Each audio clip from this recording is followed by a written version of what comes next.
Halo semuanya, welcome back at RF Channel on YouTube. Masih bersama dengan Ryan Filbert. Selamat hari Senin. Selamat kembali mengawali awal minggu ini. Kita sudah sampai di bulan Desember. Saya senang sekali masih bisa mendapatkan kesempatan untuk bisa kembali sharing dan juga menyapa kepada Anda semua. Dan yang kedua, saya mau mengucapkan terima kasih kepada Okta.id atas kiriman bajunya. Okta Investama berjangka. Kemarin bajunya yang M, kegedean. Kalau dikecilin malah jadi susah. Ini dapat yang S. Terima kasih sudah kirimkan kaos untuk saya. Dan saya dengan senang hati bisa pakai di edisi video kali ini. Dan kita akan kembali berbicara mengenai trading forex. Setiap hari Senin kita selalu ngobrol mengenai trading forex. Dan pada kali ini kita akan masuk ke dalam bagian dari profesional ataupun strategi bagi orang-orang yang sudah mengerti akan indikator, sudah mengerti bagaimana cara menghitung nilai daripada margin dan juga leverage agar lebih tepat, agar bisa maksimal dalam mengambil setiap keuntungan dan risiko. Maka bagian kali ini kita akan membahas yang disebut dengan Simple Price Action Strategy. Simple Price Action Strategy. Nah, kira-kira apa nih yang akan kita bahas dalam Simple Price Action Strategy? Sebelum kita akan lebih jauh, saya akan kembali mengingatkan kepada Anda, bila Anda belum memiliki akun untuk belajar trading forex, ataupun Anda mau terjun ke trading forex, di mana Anda mungkin merasa bahwa trading forex adalah sesuatu yang patut Anda coba, dan saya sarankan Anda selalu pergi ke broker yang telah terdaftar dan diawasi oleh regulator di Indonesia, yaitu salah satunya adalah Okta.id. Anda bisa akses sekarang dengan gampang. Anda bisa langsung mencoba virtual akunnya, dan Anda juga bisa memulai dengan $100 saja. Simple Price Action Strategy, sebenarnya maksud dari Price Action Strategy itu apa?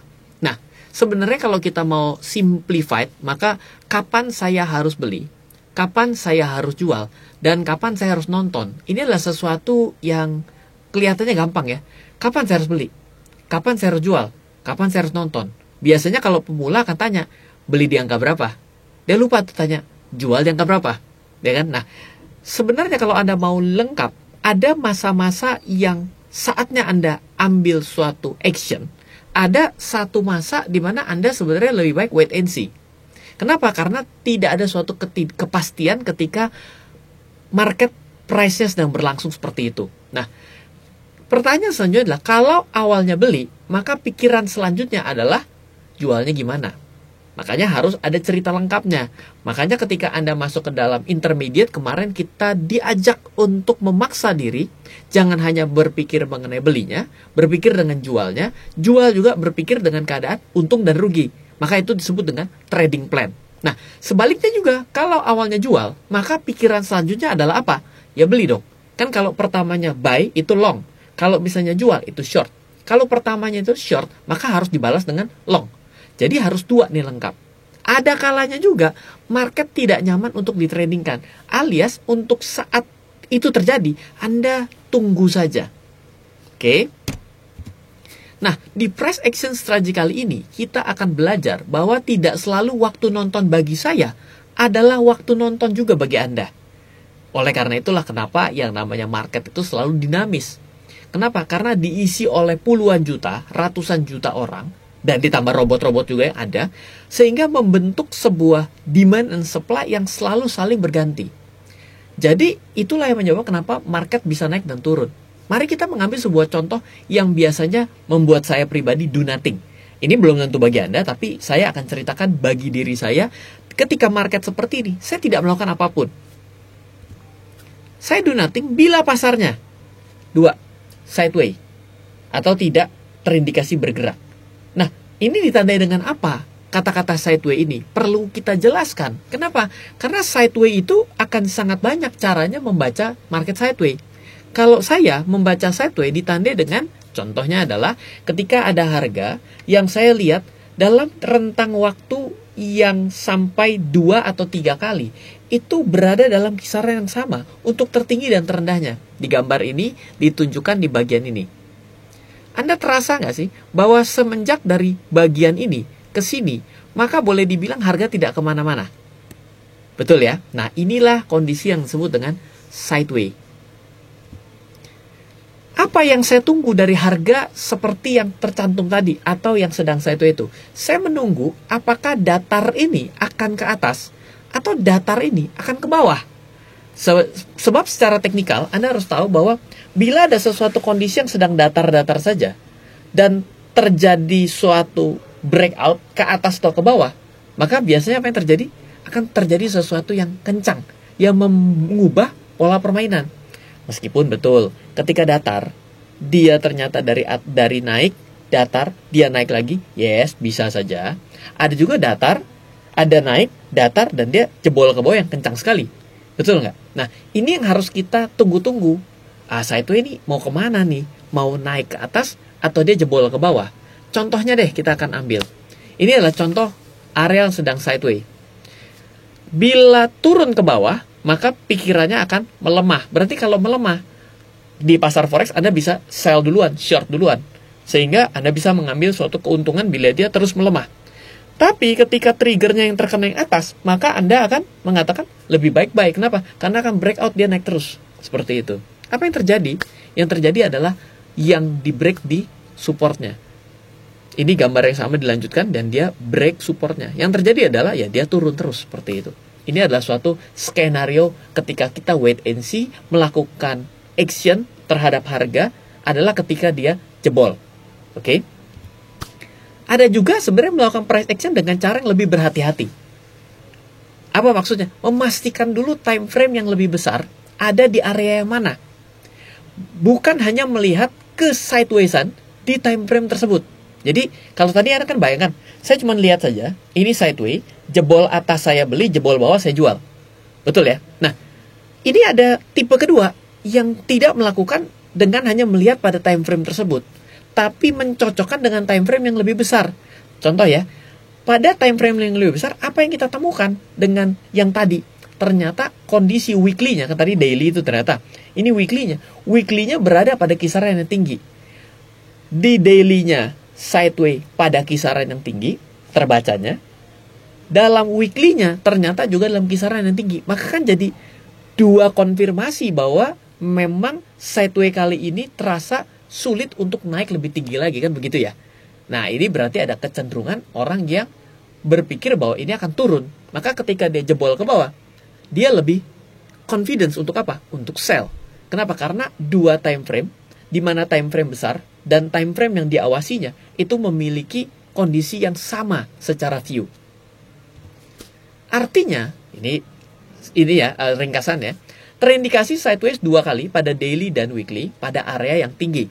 Bila turun maka lebih besar potensinya menuju support sebelumnya. Mereka kalau dia turun dia akan cari support selanjutnya kan gitu ya.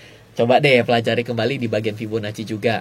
Tapi ada juga yang begitu mendapati kondisi seperti di atas tidak menunggu konfirmasi, langsung pencet sell. Kan kalau tadi itu kita ketika sideway atas dan bawah, ketika jebol yang bawah baru di sell ya.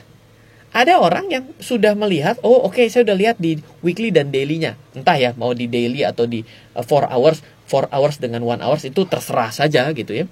Tapi tetap saya melihat, oh oke, ini sudah 2 kali ini terindikasi di atas. Dia langsung pencet sell aja. Maksudnya gimana sih? Begini. Kita lihat dulu ya. Ini 2 tipe entry dari price action. Yang pertama, ini kan lagi turun. Dik ya, turun. Kita tarik garis. Oke, sudah benar. Orang pertama akan mengambil posisi buy di sini kalau jebol ke atas. Orang kedua, selama dia berada di daerah ini, maka ini disebut dengan buy area dia. Kenapa? Kan baru turun. Ternyata di weekly-nya juga dia lihat, ini misalnya daily-nya ya, di weekly-nya dia juga lihat dengan kondisi yang sama. Oh, berarti ini benar ada di bawah.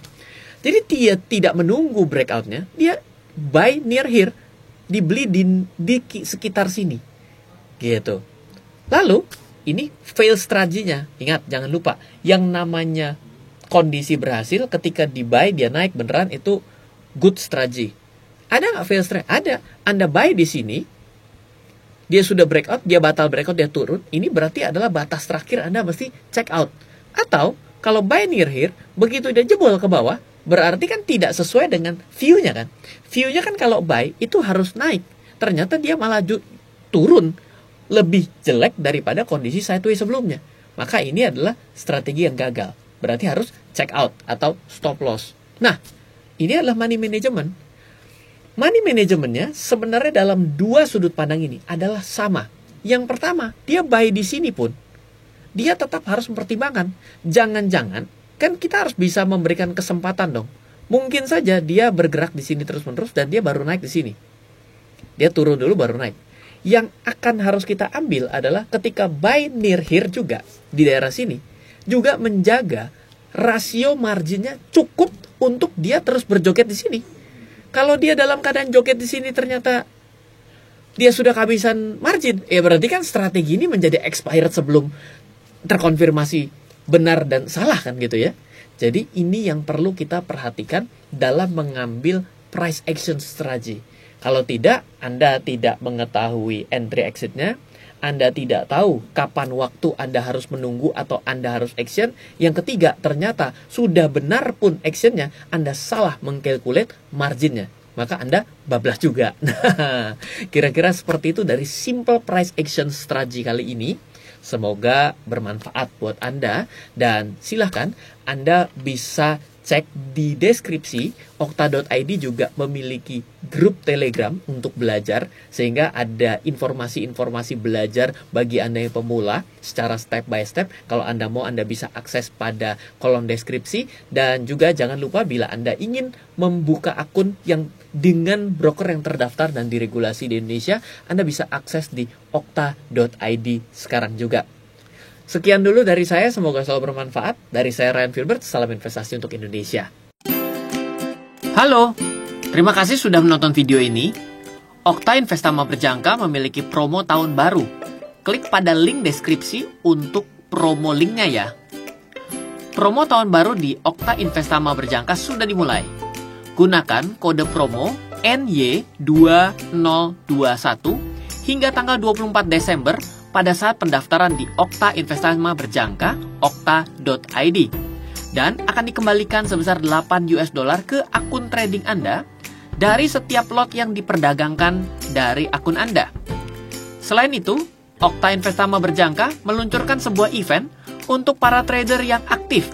Jika Anda sempat memperdagangkan 21 lot hingga tanggal 24 Desember, maka Anda akan ditempatkan di daftar khusus calon yang punya kesempatan memenangkan sebuah hadiah yang luar biasa, yaitu Samsung Galaxy S20. Dan itu belum semua. Jika volume perdagangan Anda mencapai 40 lot atau lebih, Anda akan menerima hadiah paket pesta secara terjamin dengan banyak hadiah yang sangat menggiurkan. Catatan, pemenang Samsung Galaxy S20 akan dipilih secara acak pada tanggal 30 Desember 2020. Jangan sia-siakan kesempatan ini. Bye-bye.